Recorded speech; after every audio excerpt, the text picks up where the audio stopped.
Senator साहब आपसे आगाज़ कर लेते हैं। बानी पीटीआई जेल में है, उनको माइनस करने के हवाले से पहले तो हुकूमत बात करती थी, अभी आपके जो अपनी जो क़यादत थी, आपके जो अलायंस में जो लोग शामिल हैं, अचानक से सब बात कर रहे हैं कि माइनस करने की बात हो रही है। वो विद इन पार्टी या आउटसाइड पार्टी कोई भी करे उसको कामयाब नहीं होने दिया जाएगा। वैसे उनका इशारा है किसकी जानिब, कौन पार्टी के अंदर से माइनस करना चाहता है बानी पीटीआई को?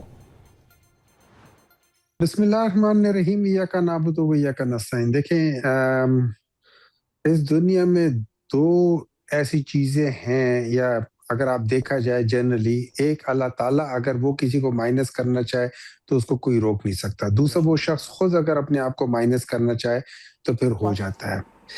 इमरान खान, पाकिस्तान तहरीक इंसाफ, इमरान खान को अगर आप पॉलिटिक्स से माइनस करना चाहेंगे तो आप अम, खुद माइनस हो जाओगे, इमरान खान माइनस नहीं होगा। जिस शख्स की मकबूलियत, जिस शख्स की फॉलोइंग ऑलमोस्ट 80 टू 90% हो एक मुल्क में, आप उसको कैसे पॉलिटिक्स से माइनस कर सकते हैं? ऐसे भी हमारे लोग आए हुए हैं जो नए नए अपने पॉलिटिकल पार्टीज बना रहे हैं। जब उनके बच्चों से पूछा जाता है कि आपका आइडियल कौन है, वो लोग कहते हैं कि इमरान खान। तो Imran Khan is something which is beyond your imagination, और यही वजह है कि उसके एक खौफ है जिसकी बेसिस पे आज तक पाकिस्तान में इस तरह नहीं हुआ कि आपने किसी कैदी को उनके जो जो मिलने वाले लोग हैं 5-6 महीनों से किसी से मिलने नहीं दिया। उसके अलावा जो उनके, अगर वो पॉलिटिकल कैदी है तो तकरीबन 1.25 साल से उसके किसी पॉलिटिकल उससे मुलाकात नहीं करनी थी। आज तक ऐसे कभी नहीं हुआ, और इसकी वजह सिवाय खौफ के और कुछ नहीं हो सकती।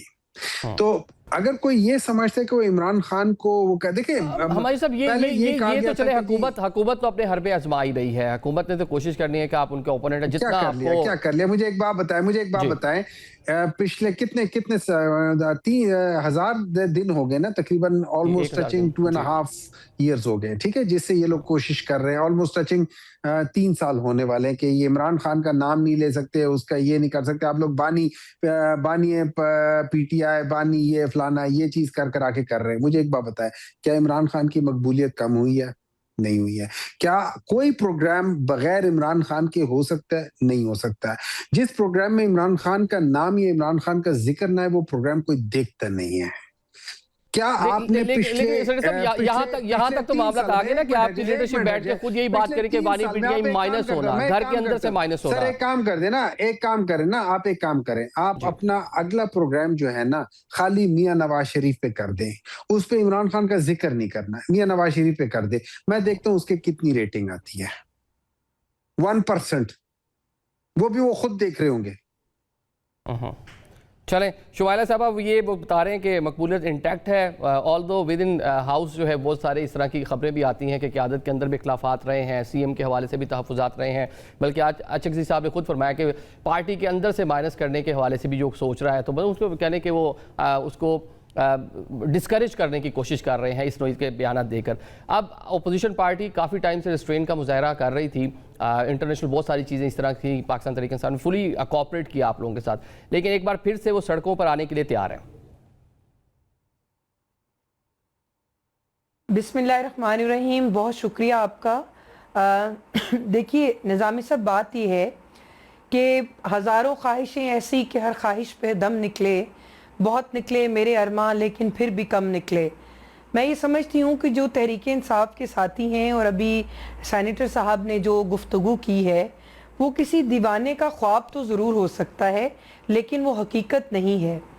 दूसरी बात यह है कि आपने अगर मकबूलियत जांचनी है तो आपको मैं और हमायूं साहब, मैं अपनी जमात की और हमायूं साहब जो हैं वो अपनी जमात की मकबूलियत बताएंगे तो लोग क्या हमारे पे क्या यकीन करेंगे? अगर मकबूलियत का आपके पास कोई ऐसा कोई पैमाना है तो आप पकड़ के अवाम के पास जाएं और अवाम से पूछें कि जो वफाकी हुकूमत और सूबाई हुकूमत पंजाब जो है वो अवाम की फलाह के लिए जो काम कर रहे हैं, क्या उससे अवाम मुस्तफ़ीद नहीं हो रहे या अवाम जो है उससे मुतमईन नहीं है। आज तो पंजाब हुकूमत की जो कारकर्दगी है और वफाकी हुकूमत की कारकर्दगी है, उससे उसके दुश्मन जो हैं वो भी तस्लीम कर गए हैं। आप कैसे जो है हमारे मुखालिफ हैं कि पाकिस्तान तरक्कियां समेट रहा है, पाकिस्तान की मईशत बेहतर हो रही है, पाकिस्तान पे बैनुल-अक़वामी कम्युनिटी का एतमाद बढ़ रहा है, पाकिस्तान को सफारती लिहाज से अल्लाह ताला ने कामयाबियां अता की हैं, पाकिस्तान को इसी हुकूमत के अंदर अल्लाह ताला ने बुनियानुल मरसूस जैसे मार्का हक से जो है वो सरफराज किया है। तो आप मुझे ये बताएं, ये कौन सी जो शोहरत का पैमाना है जो आपके पास है, जो मुझे नजर नहीं आ रहा लेकिन आपको नजर आ रहा है। सारी दुनिया जो है वो अक़वाम आलम हमारे साथ खड़ी हो रही है, पाकिस्तान का डंका बज रहा है, पाकिस्तान का बोलबाला हो रहा है, पाकिस्तान की सफारतकारी के ऊपर वो मुल्क जो है मिल रही है। दुनिया पाकिस्तान के किरदार की मुतरफ है बिलाशुबा, उसके अंदर तो क्रेडिट जाता है, हुकूमत को भी जाता है, मिलिट्री एस्टैब्लिशमेंट को भी जाता है, लेकिन इकॉनमी जो है ना वो उस तरह से ग्रो नहीं हुई। प्राइम मिनिस्टर खुद भी कह रहे हैं कि जंग की वजह से भी जो 2 साल हैं जो कुछ तरक्की की थी, जो वो खुद दावा कर रहे हैं, वो कह रहे पीछे चले गए।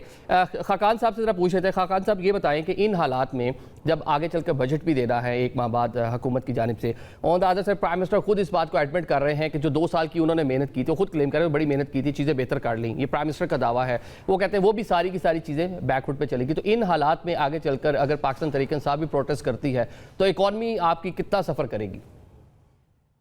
पाकिस्तान ने जब मिडल ईस्ट वॉर एंटर की, यानी कि 27 फरवरी की शाम और 28 की सुबह, तो चूंकि आप एंकर्ड थे एक IMF एंगेजमेंट में, तो एक मैक्रो स्टेबिलिटी थी मुल्क में। ये सबसे आसान तरीन तरीका है। अफरात ज़र कम हो गई थी, बैरूनी के सारा संभल गया था, local with a very very heavy taxation, मतलब 38% आप पे टैक्स है अगर आप सबसे पर्सनल इनकम टैक्स अगर आप हाई ब्रैकेट में हैं, 54% मैन्युफैक्चरिंग पे, एनर्जी प्राइसेस में रद्दोबदल करके और कुछ सर्कुलर डेट की जिसे कहते हैं बढ़ने को कैप करके आपने एक स्टेबिलिटी अचीव कर ली थी। इस स्टेबिलिटी का महवर IMF की एंगेजमेंट थी। बफर्स बिल्ड हो गए थे, जिसका मतलब है फॉरेन एक्सचेंज रिजर्व्स आपके 16 अरब डॉलर के भी थे।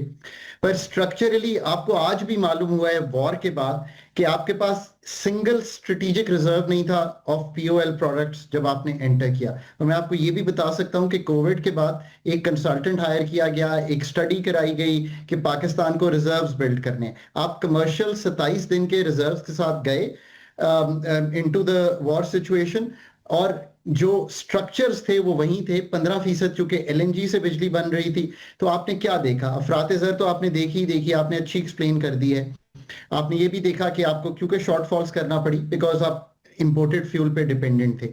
इसी तरह आपको 3.5 अरब डॉलर वापस करना पड़ गए UAE के, तो आपको बोरोइंग करनी पड़ी कहीं और से ताकि आप वो चीज पूरी कर सके। पाकिस्तान की इकोनॉमी अब जो है, जो इन्फ्लेशनरी इम्पैक्ट है, आपको मॉनेटरी पॉलिसी की टाइटनिंग करना पड़ी, 1% बढ़ा, इस सब का एक इम्पैक्ट होगा पाकिस्तान की इकोनॉमी पे। 683 अरब का FBR का शॉर्टफॉल है फ्रॉम दी एग्रीड टारगेट। मेरा जाती ख्याल है कि जब साल खत्म करेंगे तो ये तकरीबन 900 अरब को भी क्रॉस कर जाएगा। इसलिए आपको पेट्रोलियम लेवी बढ़ानी पड़ी। अगेन स्ट्रक्चरल इशू क्या है? अगर आपने रियल एस्टेट, पाकिस्तान का एग्रीकल्चर इनकम टैक्स, पाकिस्तान का रिटेलर और होलसेलर, अगर आपने इससे टैक्स नहीं लेना, मैं 3 दिहाइयों से पाकिस्तान की इकोनॉमी को वॉच करता हूं, हर अथॉरिटी ने ये कोशिश की है कि इनसे टैक्स लें। आज भी वहीं खड़े हैं, 8-9 अरब का टैक्स कलेक्ट कर रहे हैं हम।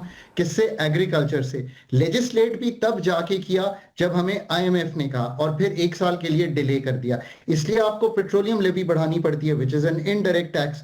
कहने का मकसद ये है कि बहुत अच्छा मैक्रो स्टेबिलिटी थी, पर हमारे स्ट्रक्चरल इश्यूज वहीं पे खड़े हैं। उनको जब तक हल नहीं करेंगे तो जो बफर्स होते हैं ना, फूड सिक्योरिटी का बफर, अब आगे की बात कर लेते हैं। अगर आप फूड से ही शुरू करें, इस वक्त तकरीबन आई एम होपिंग कि जो वीट की पैदावार आएगी वो शॉर्टफॉल में ना आ जाए कहीं, और हमें इंपोर्ट ना करनी पड़े, तो एग्रीकल्चर स्लो ना हो जाए। लार्ज स्केल मैन्युफैक्चरिंग हिट लेगी बिकॉज 1% जब पॉलिसी रेट बढ़ता है तो एक फिजा ऐसी बनती है मुल्क में कि जो डिसीजन ऑफ इन्वेस्टमेंट है वो विड्रॉ हो जाता है। लेट्स होप कि ड्यूरेशन ऑफ वॉर बहुत लंबी ना हो। एक बहुत बड़ा शौक है सारी दुनिया को है कि हम इसको संभाल जाएं। अगर तो एक आध माह ऐसा रहा तो आई थिंक संभाल जाएंगे। स्ट्रक्चरली ये भी याद रखिए कि 32 अरब डॉलर की एक्सपोर्ट है। ये आपने 9-10% बड़ी आपने इंपॉर्टेंट अगर बात की है कि एक आधा महीना मजीद चला तो संभाल लें कि अगर ये वॉर जो है प्रोलॉन्ग होती है, मजीद चलती है, तो उसके असरात जहाँ दुनिया फेस करेगी, पाकिस्तान तो बहुत ज़्यादा फेस करेगा। इंटरनल जो मामलात हैं, अगर वहाँ भी अनरेस्ट होता है तो शायद फिर इकॉनमी को मजीद भी मुश्किलात हो सकती हैं।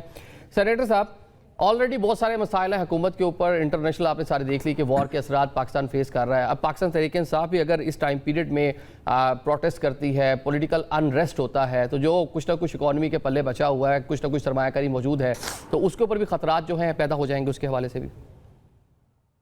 देखिए, थोड़ा सा अगर हम हिस्ट्री में देख लें तो पाकिस्तान 1985 में जब अपने रीजन में सबसे मालदार था, चाइना से भी बेहतर था, इंडिया से भी बेहतर था, तो कौन सी हुकूमतें थी जिसने पाकिस्तान को उस नहज पे लाके कर दिया कि पाकिस्तान इन सबसे पीछे हो गया है।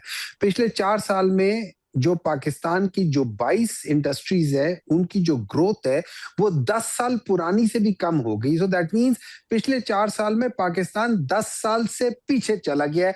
एक पहले 40 साल में पाकिस्तान रीजन में सबसे पीछे चला गया, पिछले 4 सालों में पाकिस्तान अपने से 10 साल पीछे चला गया।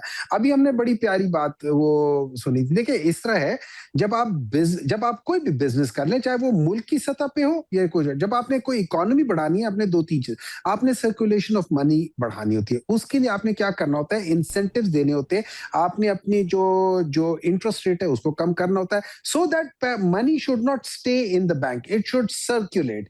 नंबर 2, आपने अब ये एक कैश 22 सिचुएशन होती है जब आप लार्ज स्केल इंडस्ट्री को, और ये याद रखिए पाकिस्तान तहरीक इंसाफ के दौर में 11.6% के साथ लार्ज स्केल मैन्युफैक्चरिंग जो थी वो बढ़ रही थी। अब इसमें जब मैन्युफैक्चरिंग बढ़ती है, जैसे हमने देखा है फैसलाबाद में, आज जिनके 200 लूम थे वो 400 पे जा रहे थे, 100 लूम था वो 200 पे जा रहे थे, तो आप खामखा उसके लिए जो मशीन इंपोर्ट करते हैं। आज मैंने अपनी कोई कंपनी खोल लिया, मैं पहले मशीन इंपोर्ट करूं क्योंकि पाकिस्तान में तो कोई बचता नहीं है। वो पहले इंपोर्ट आएगी, उसके बाद उसके ऊपर काम शुरू होगा, उसके बाद उसका जिसको हम कहते हैं रिटर्न ऑफ इन्वेस्टमेंट, ROI, वो आना शुरू करेगा या बिजनेस चलना शुरू हो जाएगा। ये पाकिस्तान तहरीक इंसाफ के जमाने में आप देखें, एक्सपोर्ट्स बढ़नी शुरू हो गई थी, लार्ज स्केल मैन्युफैक्चरिंग शुरू हो गई थी, जॉब्स क्रिएट होनी शुरू हो गई थी। ये सारा एक पहिया था जिसको एकदम बंद कर दिया। अब इस जंग में क्या हो सकता था? इस जंग में 2 चीजें हो सकती थी। एक जो हुआ है, आपने सारा का सारा बोझ, अपना शॉर्टफॉल, सब चीजें लेवी के थ्रू अवाम पे डाल दिया। दूसरा क्या हो सकता था, अच्छा एक और काम हुआ है, जो पेट्रोल की थी, जो आपके जितने भी ये जो पेट्रोल को क्या कहते हैं उसे रिफाइन करते हैं, रिफाइनरीज ने $5 से $6 की जो प्रॉफिट मार्जिन होते हैं उसको $50 से $60 पे कर दिया। सो इंडिया में एज अपोज टू, और बांग्लादेश में as opposed to Pakistan, hit दिया गया रिफाइनरीज को, उनसे कटौती की गई, उनसे शॉक एब्जॉर्ब किया गया, अवाम के ऊपर खाली 4% ट्रांसफर किया है। यहां पे रिफाइनरीज को आपने $5 से $6 बैरल की बजाय $50 to $60 बैरल कर दिया आपने, और उसके बाद सारा का सारा बोझ आपने शिफ्ट कर दिया अवाम के ऊपर। आपने रिफाइनरीज को बिलियंस ऑफ रुपीस का प्रॉफिट दिया है। ये हमारी प्रायोरिटीज हैं, एक पाकिस्तान की और एक बाकी फायदा मुल्कों की। इंडिया की